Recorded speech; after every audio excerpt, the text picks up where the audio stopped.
Bom, não tem vídeo mais curioso e polêmico do que esse, que me perguntam muito por aí nas redes sociais, que é o que acontece com o dito cujo quando ele morre, né? O que acontece na hora da morte e pós a morte, né? Como é a vida após a morte? Se você tem curiosidade sobre esse tema, se você quer ver a minha visão espiritual ou cultista sobre esse tema, fica até o final, porque além de eu explicar os conceitos, eu vou no final contar as minhas experiências que eu tive em poder visualizar e participar dos auxílios prestados a quem falece. Bom, sem delongas, a primeira coisa que você tem que entender isso, várias entidades já me falaram a mesma coisa, Astalô, Vápula, Miguel Arcanjo, Hecate, que é uma entidade que trabalha muito com esses aspectos. O que eles me falaram?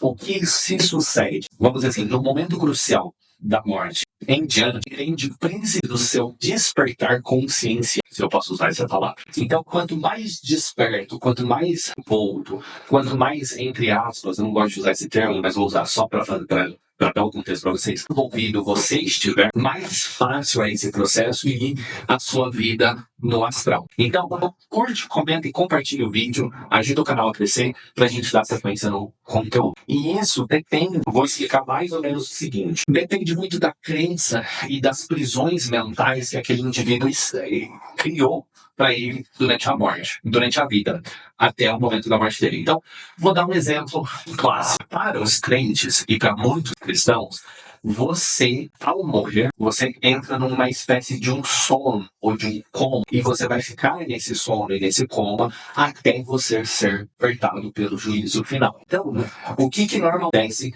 com uma pessoa que ela passou a vida inteira construindo isso mentalmente? Quando ela se liberta, o espírito é só mente, ele não tem mais corpo.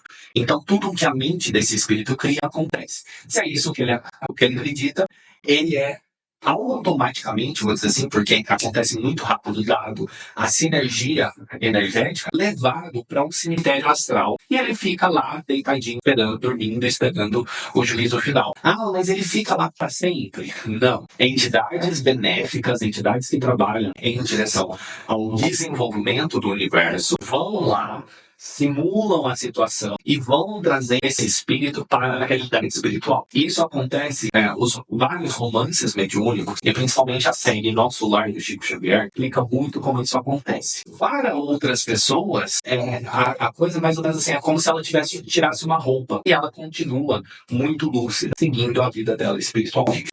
As bruxas, por exemplo, elas acreditam que elas vão para um paraíso chamado Summerland, né? É o paraíso das bruxas. Então, normalmente, elas são levadas para esse plano, para essa colônia, para esse espaço metafísico chamado Summerland. E nesse espaço, elas também são trabalhadas pelas entidades e por outros espíritos que cuidam desse espaço e preparam essa pessoa para os próximos estágios da vida dela.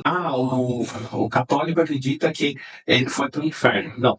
Gente, o inferno, o céu, o inferno, o lugar que você vai, ele simplesmente depende do estado vibratório da tua consciência. É por isso que a maioria das pessoas, elas morrem, elas voltam para casa, porque elas muitas vezes não têm consciência que elas morreram e elas fazem tudo. Eu tava pegando um sinal de acontecer alguma coisa, eu preciso voltar em casa. Elas chegam em casa, ficam atazanando as pessoas vivas e não sabem que morreram. Então, o que vai acontecer no seu pós-morte vai depender muito desse estado de consciência. Bem explicado até aqui, eu te convido a se inscrever nesse canal, para que você não perca outros vídeos como esse. E aí, vamos falar também, né, igual eu falei das diferentes crenças, tudo, existe uma estrutura astral. Do mesmo jeito, também existem criaturas densas que elas querem se apoderar dessas pessoas que morrem, para que esses espíritos virem baterias energéticas. Mas isso é tema para um outro vídeo. Então, se você quer saber sobre esse assunto, comenta aí embaixo. Fala, eu falei de tal, você falou de tal assunto no vídeo, eu queria se abordar assim em detalhe. E eu trago para vocês, ok? Bom, chegando no momento do vídeo que você realmente queria saber, que é as minhas experiências. E eu tive experiências muito grotescas e eu tive experiências muito sublimes. Uma experiência muito sublime que eu tive, inclusive eu tive com a minha irmã isso, que foi um período que a gente trabalhava, ela trabalhava no hospital e eu era um voluntariado dos grupos espíritas e às vezes a gente decidia de visitar o hospital que ela estava.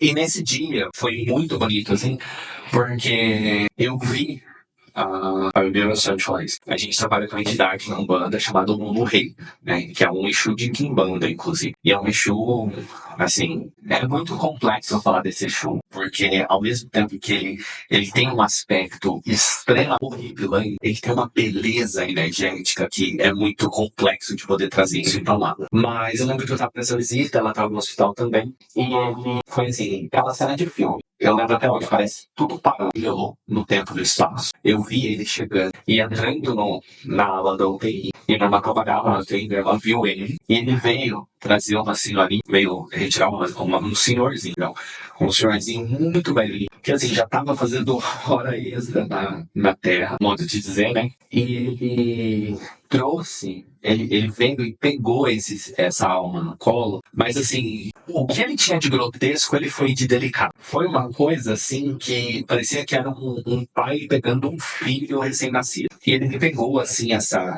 pessoa, essa alma, pegou no colo e não sei da onde apareceu tipo uma tesoura prateada, linda, assim, toda rúnica, toda detalhada, não consigo descrever.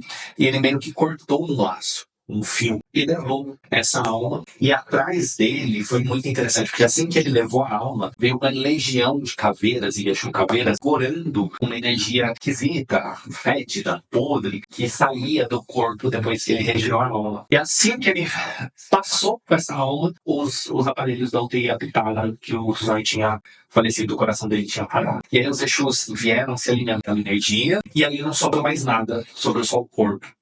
Né? E foi assim, de uma beleza, mas também de uma certa crueldade, eu não consigo explicar em palavras. E foi um Ricardo assim, muito, muito lindo, muito lindo a forma como ele cuidou daquele senhor. E aí nós fomos descobrir que aquele senhor, ele mantinha uma escola, ele tinha adotado não sei quantos filhos, tínhamos posto eles em universidade, ele tinha resgatado mulheres da prostituição, ele tinha uma história assim de caridade, belíssima, belíssima, belíssima, belíssima, assim, muito bonito mesmo tudo que ele fez com o tempo e os recursos que ele tinha na Terra. Então esse foi assim, um momento muito bonito. Eu lembro também, teve um momento muito interessante, que foi com o meu padrinho, porque eu tive uma visão, na madrugada que meu padrinho morreu, meu padrinho veio e eu sentei na sala de casa, conversei a noite inteirinha com meu padrinho. E quando foi umas 4 da manhã, o telefone tocou da minha madrinha ligando para dizer que ele tinha falecido. E ele estava do meu lado e eu estava sonâmbulo no sofá. E a minha irmã ainda falou, Felipe, acorda, você tá sonambulando. Aí eu falei, tá, meu padrinho teve aqui. Aí ele falou assim, a sua madrinha acabou de ligar que ele morreu. E foi muito bacana, assim, foi muito tranquilo essa saída dele, né?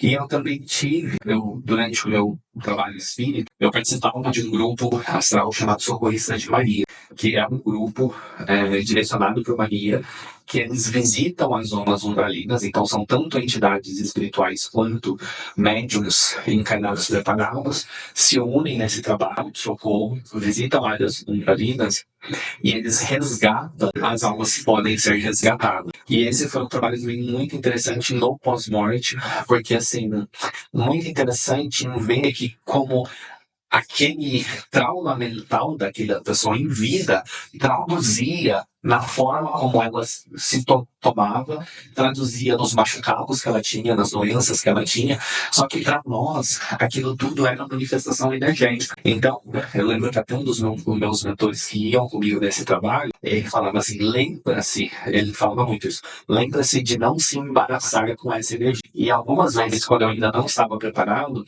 eu fazia esse trabalho, né, de viagem astral, tudo, e quando eu voltava doente, eu voltava gripado, eu voltava com um roxo. Por quê? Porque eu tinha me embaraçado daquela energia. Esses foram alguns exemplos. E outro exemplo também que eu tive que foi muito interessante foi um acidente. A gente estava viajando com a família e o acidente ele aconteceu assim poucos minutos antes da gente chegar lá. A gente viu os carros, tal. Quando a gente chegou no lugar, estava o acidente já. E o socorro não tinha vindo ainda. Já tinha os carros parados ligando pro acidente e tudo. E tinha um círculo, assim, de espíritos luminosos fazendo um socorro. E foi muito bonito também. Então, muito interessante as experiências que eu tive nesse aspecto foram essas. E no pós-morte, de visitar diversos locais com caridade ou para poder trabalhar essas energias, poder aprender. Bom, fica por aqui. Beijo de corujas. Até o próximo vídeo. Tchau, tchau.